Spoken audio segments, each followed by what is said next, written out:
नहीं थी। पशु इनको ज्यादा देखते थे और पशुओं में भी अपनी जो देसी गाय है वो वहां नहीं थी।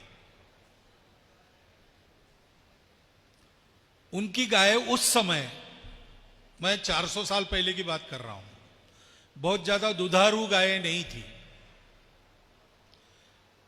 उनकी नस्ल सुधार के लिए भारत से साहिवाल और रेड सिंधी इनको वो ले गए और उनके साथ क्रॉस ब्रीडिंग करके धीरे धीरे उन्होंने अपनी प्रजातियां विकसित की, दूध वाली, होल्स्टीन फ्रीजन, जर्सी वगैरह जो हम सुनते हैं ना, उसके लिए उपयोग हुआ है भारत के ब्रीड्स का। और इसलिए जानवरों के शास्त्र में उन ब्रीड्स को, होल्स्टीन, जर्सी वगैरह ऐसे ब्रीड्स को ब्राह्मण कैटल कहते हैं। जो है वेटरनरियंस वो जानते हैं, उनको ब्राह्मण कैटल कहा जाता है। उनके पास नहीं था, खेती में घोड़े का उपयोग होता था और इसलिए गाय चाहिए तो क्यों चाहिए, तो दूध देती है और दूध नहीं देती है तो मांस देती है, मांस खाना है। उनकी दृष्टि वतनी थी, उनके परिस्थिति में वो सोच रहे थे, ठीक है। लेकिन वही बात इधर भी ला दी उन्होंने। मैं जानवरों का डॉक्टर हूं, मैं पढ़ा हूं, तो हमको सिखाते समय और हमारे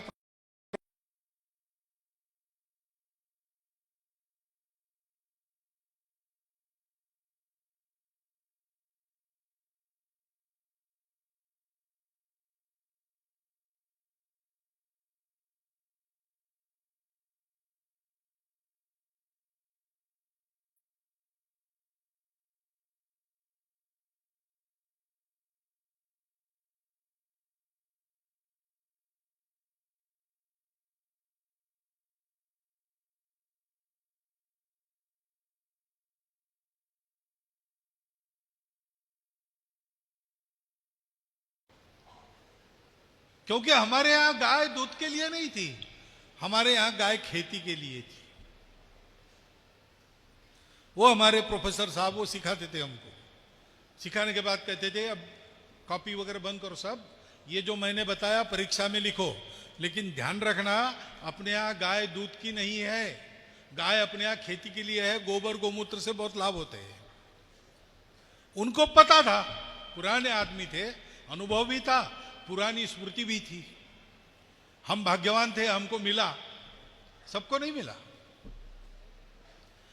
और इसलिए वो जो नया तरीका खेती का हमने लिया, दिखने में तो बहुत अच्छा दिखता है। हल लेके अपना किसान भूमि में जोतेगा, कितना समय लगता है।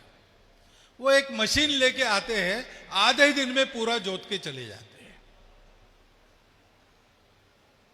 हम अपनी खेती में बीज बोते हैं, फसल आती है, धीरे धीरे थोड़ा थोड़ा मिलता है। उनके यहां कितना बड़ा बैंगन, कितना बड़ा लौकी, कितनी बड़ी मिर्ची, ये सारी बातें होती है। क्योंकि वो रसायन डालते हैं।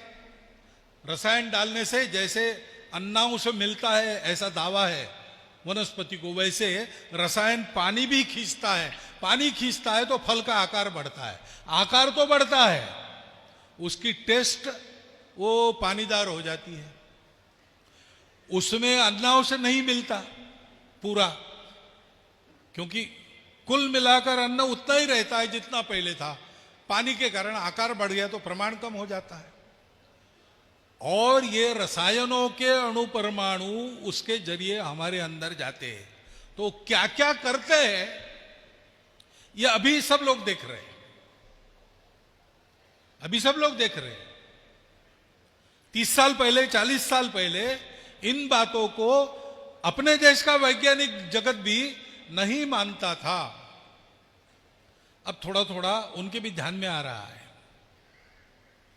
पंजाब जैसे प्रदेश से अब कैंसर ट्रेनें चलने लगी है और सारी दुनिया में यह नुकसान उजागर हुआ है। बहुत आगे चले गए पश्चिम के लोग इसमें, अब पीछे भी आना है उनको, बहुत धीरे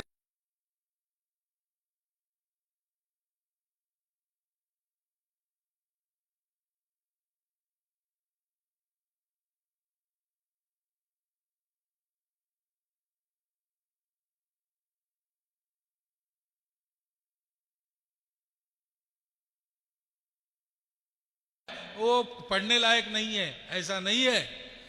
लेकिन आगे क्या कहा है, संतः अच्छे लोग परीक्षान्यतरत भजन्ते, परीक्षा करके फिर स्वीकार करते हैं। दूसरों के कहने पर वैसे के वैसे बात स्वीकारता है, उसको मूर्ख कहा गया। मूढ़ पर प्रत्ययनीय बुद्धि ही। तो अब हम अनुभव ले चुके रासायनिक खेती का।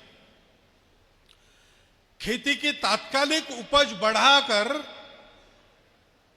अनाप शनाप बढ़ाकर अन्न को, जल को, भूमि को, वायु को, मनुष्यों के शरीर को विषयुक्त बनाने वाले तंत्र का लंबा अनुभव हम ले चुके। उसके नुकसान हमारे साक्षात है। और उससे भी लंबा अनुभव जो हमारी विस्मृति में चला गया, वो हमारे अपने तंत्र का है। वो स्व का तंत्र, अपनी कृषि का तंत्र, गौ आधारित कृषि का तंत्र। 10,000 साल हमारी जमीन जोती जा रही है, आज भी वो उपजाऊ है। अफ्रीका की कुंवारी जमीन थी, पाश्चात्य लोग वहां गए, अपने तंत्र से खेती की, 400 साल के अंदर वो बंजर बन गई। ये अनुभव है। तो हमारे पास जो है पुराना है, लेकिन वो लाभ की बात है। उसमें जो ज्ञान है वो शाश्वत है, तब भी सत्य था, आज भी सत्य है। उस ज्ञान को जीवन में उतारने के लिए आज के समय के अनुरूप तरीके हमको खोजने पड़ेंगे। क्योंकि हमारी जो कृषि है, स्व की कृषि, वो कृषि, पहली बात है, वह कृषि अपने जन्मदात्री धरित्री को नष्ट नहीं करती। उल्टे उस तंत्र से कृषि करने से उस भूमि का पोषण होते रहता है अपने आप। वह कृषि प्रकृति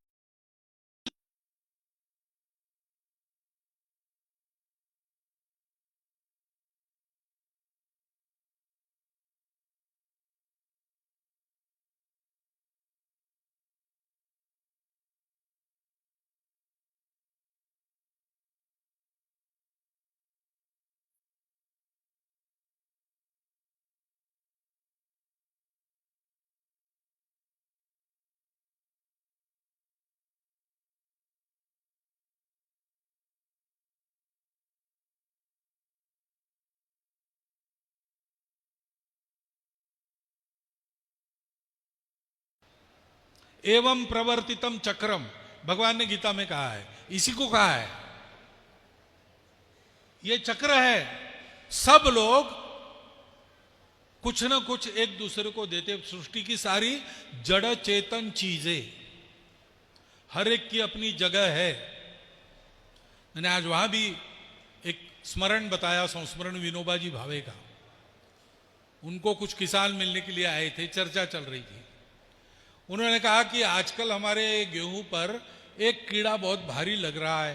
पहले आता था लेकिन चला भी जाता था, जा ही नहीं रहा है, सब करके देखा। तो विनोबा जी ने कहा कि ऐसे ही होगा, और मेंढक मारो, बोरे में भर भर के भेज दो यूरोप अमेरिका में। क्योंकि विज्ञान के प्रयोगशालाओं में प्रयोग करने के लिए उपयुक्त एक गिनी पिग है, दूसरा ये मेंढक है। और इसलिए मेंढकों का एक्सपोर्ट एक व्यवसाय था, उसके पैसे अच्छे मिलते थे, तो मेंढक मार मार कर भेजे जाते थे। तो विनोबा जी ने ऐसा कह दिया, किसानों को समझ में नहीं आ रहा, हम बता रहे गेहूं पर कीड़ा पड़ा है और आप मेंढक की बात कर रहे हैं। लेकिन थोड़ा, क्योंकि खेती में थे तो निरीक्षण तो था ही, थोड़ा विचार करने के बाद उनके ध्यान में आया कि जो कीड़ा उस बीमारी को गेहूं पर लाता है उसको मेंढक खाता है। मेंढक ज्यादा हो गया तो उसको सांप खाता है, सांप ज्यादा हो गए तो उसको मोर खाता है। अपने खेती में ये तीनों रहते हैं, वो चौथा कीड़ा भी रहता है। अब ये जो चक्र है, हमारी अपनी खेती अपने तरीके से जब हम करते हैं तब इस चक्र को पहचान कर हम चलते हैं। और हम जानते हैं कि बीमारियों का भी एक स्थान रहता है जीवन में कंट्रोल के लिए। तो विशेषता देखिए, सारे रासायनिक पेस्टिसाइड्स वगैरह है वो मार देते हैं, समाप्त कर देते हैं, लेकिन समाप्त कर देने से सृष्टि के चक्र में एक गैप तैयार हो जाती है। वो कहां ले जाएगी हमको पता नहीं। वो जो है हमारे लिए संकट है, बीमारी है, लेकिन उसकी भी जीवन चक्र चलने में कुछ भूमिका है। तो हमारे जो देशी दवाइयां है, गौ आधारित पेस्टिसाइड्स वगैरह जो है हमारे, वो पूरा मारते नहीं, उसका उपद्रव ना हो ऐसा उसको लिमिट कर देते हैं, भगा देते हैं या उसकी संख्या कम कर देते हैं। तो चक्र तो चलते रहता है लेकिन उपद्रव समाप्त होता है। अब ये परंपरा से हमने सीखा है, हमारे पास ये ज्ञान है। आज का विज्ञान इस ज्ञान का पूर्ण समर्थन करता है। तो क्यों हम वो रासायनिक खेती को चिपक जाएं? हम इस बात को करें, गौ आधारित खेती करना पड़ेगा, करनी पड़ेगी। उससे बहुत सारी बातें होती है। गौ आधारित खेती करने से हमारा किसान स्वनिर्भर था, उसको कहीं किसी सोसाइटी में जाना नहीं पड़ता था, किसी बैंक से लोन नहीं लेना पड़ता था, अपना खाद, अपनी दवाइयाँ, अपने घर के बच्चों के लिए दूध, ये सारा कुछ वो अपने घर में कर लेता था। खेत को जोतने के लिए बैल भी वहीं से मिलता था और इसलिए लागत एकदम कम हो जाती थी। वर्षा पर निर्भर था, लेकिन वर्षा के जल को कैसे भंडारण करना, कहां से कहां लाना। नदियों में कुछ बांध तो पहले से बने थे, लेकिन बड़े बड़े बहुत बांध नहीं थे। तो नदियों के पानी के बहाव को पहचान कर उसको अपने खेती में बिना बांधे कैसे मोड़ना। कई जगह ऐसी बावड़ियां बनी है जहां पर गेट लगे थे, नदी से सटी हुई थी और वहां से एक काम होता था, आज भी देखने को मिलता है। तालाबों की एक व्यवस्था कई जगह मिलती है। ये सब कुछ था, अभी भी थोड़ा थोड़ा है, हमारे पास ज्ञान है। बहुत खर्चीली, प्रकृति के चक्र को बिगाड़ने वाली और सब प्रकार की अन्य आपत्तियां लाने वाली व्यवस्था छोड़ के हम जो है उसमें काम चलाती है, फल उतना ही देती है, फल देने वालों को भी सुपोषित करती है और प्रकृति के चक्र को नहीं बिगाड़ती, ऐसी ये अपनी व्यवस्था लागू करने की आवश्यकता है। अपना किसान परेशानी में है, उसकी बहुत सी मांगे हैं जो पूरी नहीं होती और सब लोग पूरा भी नहीं कर सकते। एक ही उपाय है, खेती करके उसको फायदे में रहना है। तो खेती की लागत कम करनी होगी और खर्चीले उपायों के बिना वो खेती पर आने वाले बीमारी का प्रतिकार कर सके, ऐसा उसको प्रबुद्ध बनाना पड़ेगा। यह संभव तभी है जब ये गौ आधारित कृषि, अनेक प्रकार की फसलें एक ही समय एक ही खेत में लेना हमारी पद्धति थी पुरानी, हमारी पद्धति थी। बथुआ का रायता पेट के लिए बहुत अच्छा होता है। बथुआ कहाँ उगता है? खेती आजकल होने लगी क्योंकि बेचना पड़ता है, लेकिन बथुआ तो हमारी खेत के मेड़ों पर मिलता था। छोटा सा फल है बेर, वो बड़ा बेर नहीं, छोटा गोल वाला, जो मां शबरी ने खिलाया था प्रभु राम को। वो कितना पोषक है आजकल उस पर लेख आ रहे हैं। लेकिन ये खेत तो हमारे खेतों के मेड़ों पर बदरी भी रहती थी, बेर भी रहते थे।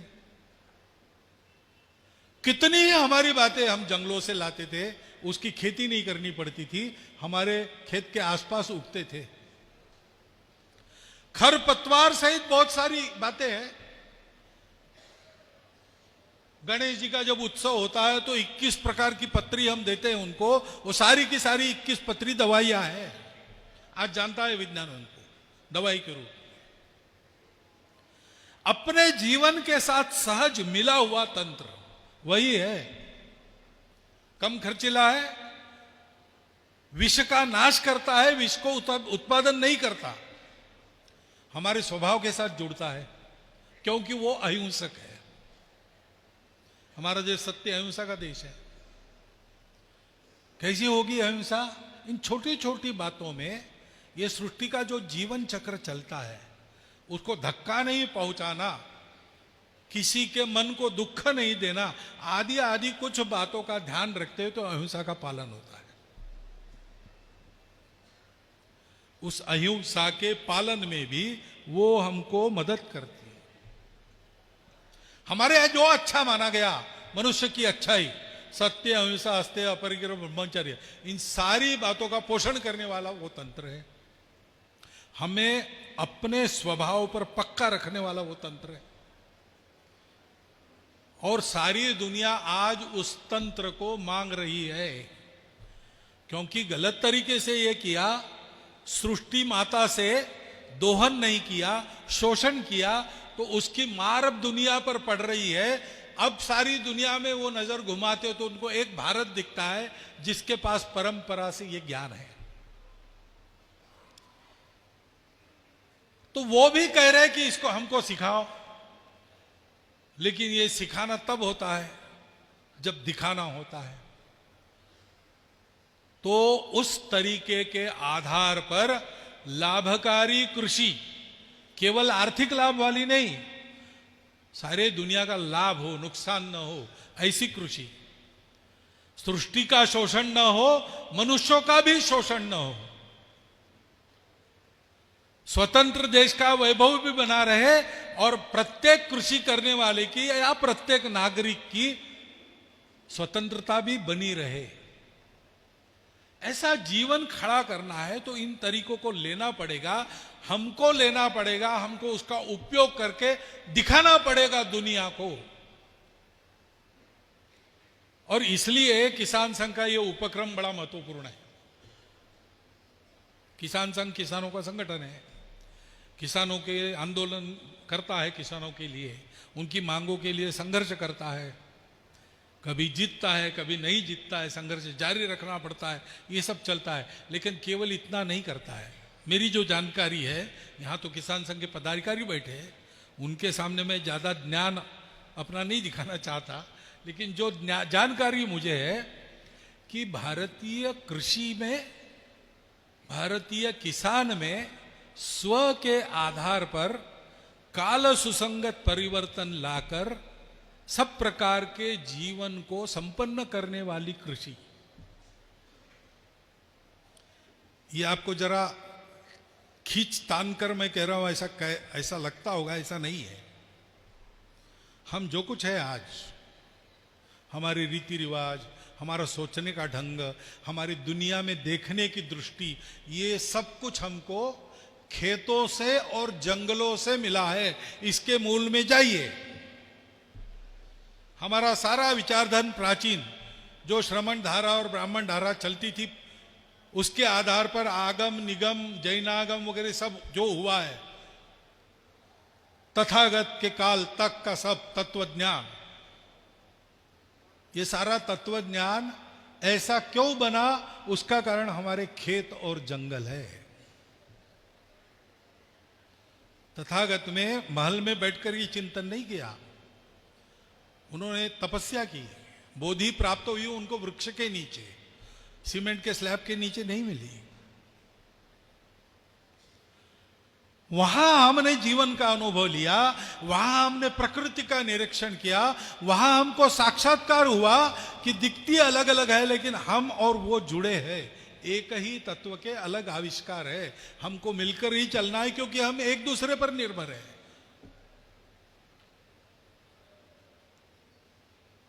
और इसलिए भगवत गीता जैसे तत्वज्ञान के ग्रंथ में भी पर्जन्य का वर्णन है, सृष्टि चक्र का वर्णन है, और कहा है कि इसको खंडित करने वाले महापाप के भागी है। ये कहा है, प्रत्यक्ष कहा है। और हमारे जीवन में जो कुछ भद्र है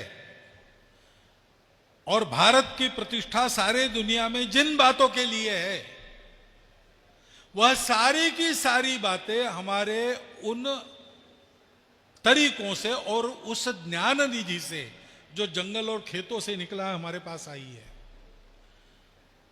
तो इसका मतलब क्या हम अभी कार में बैठना, विमान में बैठना छोड़ दे और बलवंडी से चले? ये नहीं मेरा मतलब है। लेकिन शाश्वत जो अंश है, जो सदा सर्वदा मानवता के लिए आवश्यक है, उसका आज के काल में कैसा प्रकटीकरण हो, यह सोच के प्रयोग करने पड़ेंगे। और इसलिए इस प्रयोगों को प्रोत्साहन देने वाला किसान संघ है। वो केवल आंदोलन नहीं करता, समाज परिवर्तन लाना, उसके आधार पर परिवर्तित व्यवस्था का एक सपना, उसको साकार करना। और ये हम करेंगे सब क्षेत्रों में, तो भारत दुनिया को जो देना चाहता है, जो दुनिया चाहती है भारत से मिले, और जो देना दुनिया को भारत का कर्तव्य बनता है आज की स्थिति में, वो करने के लिए सक्षम होगा। और इसलिए जो कार्यकर्ता यहां पर आए 426, वो केवल किसान संघ के कार्यकर्ता है और प्रचार प्रसार करते, आंदोलन करते, ऐसा नहीं। किसान संघ जिस विचार पर चलता है उसको जीना उन्होंने प्रारंभ किया है। वो स्वयं कृषि करते हैं, जैविक कृषि, गौ आधारित कृषि करते हैं। उनके अनुभव मैंने सुने। देश भर में घूमता हूं तो जगह जगह ऐसे प्रतिमान दिखते हैं। 1.5 एकड़ में बिना पानी की जगह जैविक गौ आधारित कृषि के आधार पर हरा भरा हो गया। 7 एकड़ में ऐसा प्लानिंग किया कि लगभग 60-70 प्रकार की फसल वहां से निकलती है, मसालों के पदार्थों से लेकर तो अन्न तक।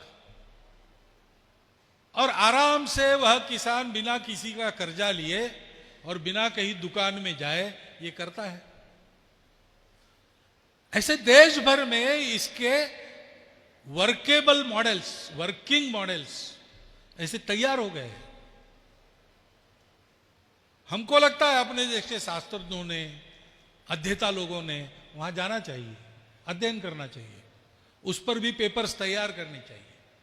क्योंकि ये ज्ञान अपना ज्ञान है, इतना ही नहीं है, ये ज्ञान आज भी अपने लिए उपयुक्त है। आज भी यह सारी दुनिया को संकट के कगार से वापस ला सकता है, दुनिया भी उसको चाहती है।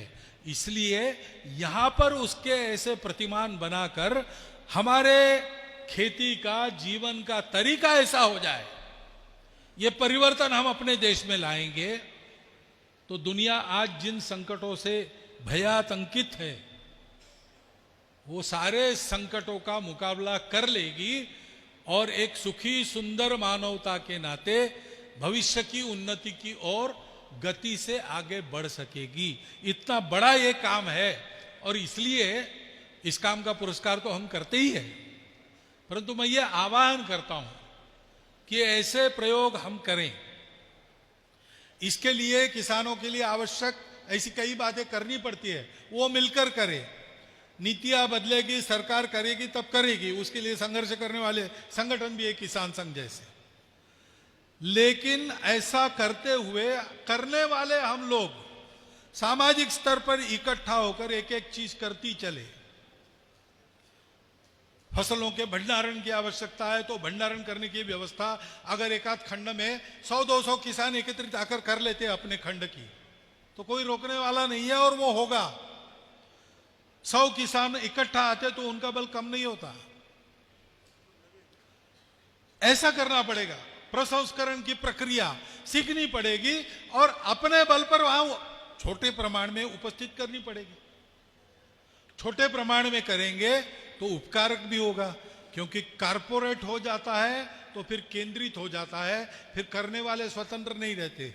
विकेंद्रित उत्पादन होता है तो उत्पादन भी ठीक होता है, करने वालों की स्वतंत्रता पर भी कोई मार नहीं पड़ती। मास प्रोडक्शन के बजाय प्रोडक्शन बाय मासेस की रास्ते पर चलकर इन सारी बातों को हमने खड़ा किया तो इसके उदाहरण देखकर सब लोग करने लगेंगे, सब लोग करने लगेंगे, तो नीतियों को इसके पीछे ही आना पड़ेगा। ये परिवर्तन आज दुनिया के लिए आवश्यक है, अपने देश के लिए आवश्यक है, और इसलिए ये जो काम चल रहा है उसको हम सब लोग हाथ लगाए, हम सब ऐसा करें, हम सब इसमें जुटे। ये कोई आंदोलन का काम नहीं, ये किसी एक के लिए काम नहीं चल रहा है, ये समस्त किसानों के लिए है, और समस्त किसान यानी भारतवर्ष का प्राण है, ये समस्त भारतवर्ष के लिए है, और भारतवर्ष के लिए है इसका मतलब आज होता है कि ये सारी दुनिया के लिए है, क्योंकि आगे चल के दुनिया के तरीके को निर्धारित करने वाले 3 देशों में भारत का नाम है, ऐसा अभी किसी विदेशी ने कहा है। मैं कहता हूं 3 देश क्यों, आगे चल के दुनिया के तरीकों को अपने प्रेम और दोस्ती से सबको सिखाने वाला भारत ही हमको खड़ा करना है। उस भारत को खड़ा करने के लिए ऐसे कामों में हम सबका सहभाग, सबका सहयोग चाहिए, उसका आह्वान आपके सामने करता हूं। और मेरे 4 शब्द आपने सुन लिए, इसलिए कृतज्ञता व्यक्त करता हुआ मेरे भाषण को विराम देता हूं।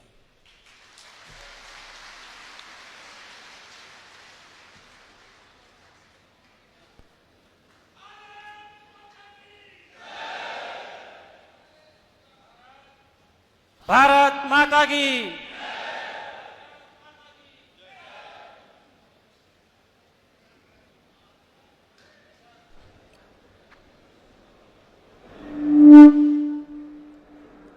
ऐसा प्रेरणादायी मार्गदर्शन हमारे लिए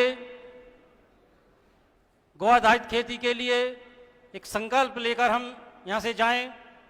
हमारे परिवार के मुखिया जी द्वारा इस प्रकार का जो एक प्रेरणादायी मार्गदर्शन हमें मिला है, हमारे यहाँ जो संकल्पित किसान भाई आए हैं, एक मेरे साथ नारा लगाएंगे, गौ आधारित खेती को अपनाएंगे, गौ आधारित खेती को अपनाएंगे। आभार व्यक्त करने के लिए माननीय प्रांत अध्यक्ष श्रीमान संजीव जी।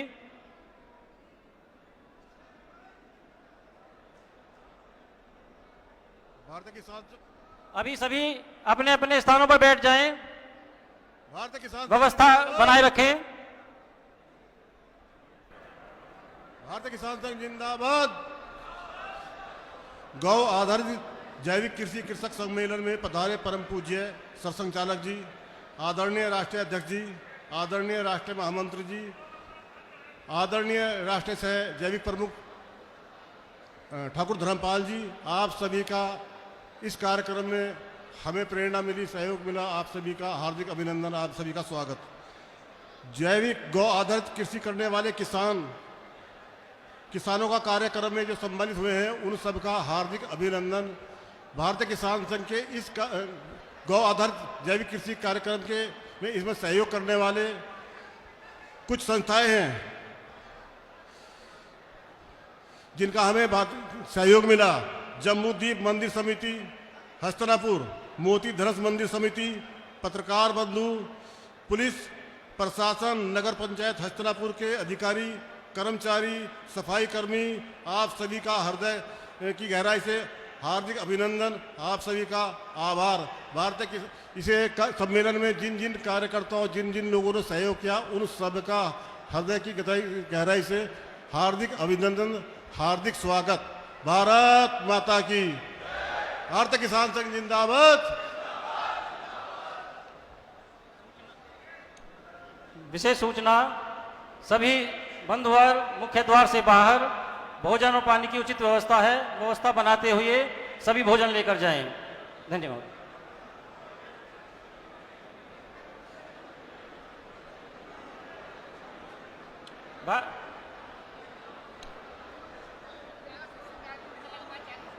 अभी अपने अपने स्थानों पर रहेंगे। परम पूज्य सरसंघचालक जी जब निकल जाए होंगे तभी हमारा मुख्य द्वार से निकलेंगे।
कृपया व्यवस्था में सहयोग करें, व्यवस्था बनाए रखें सभी कार्यकर्ता बंधु।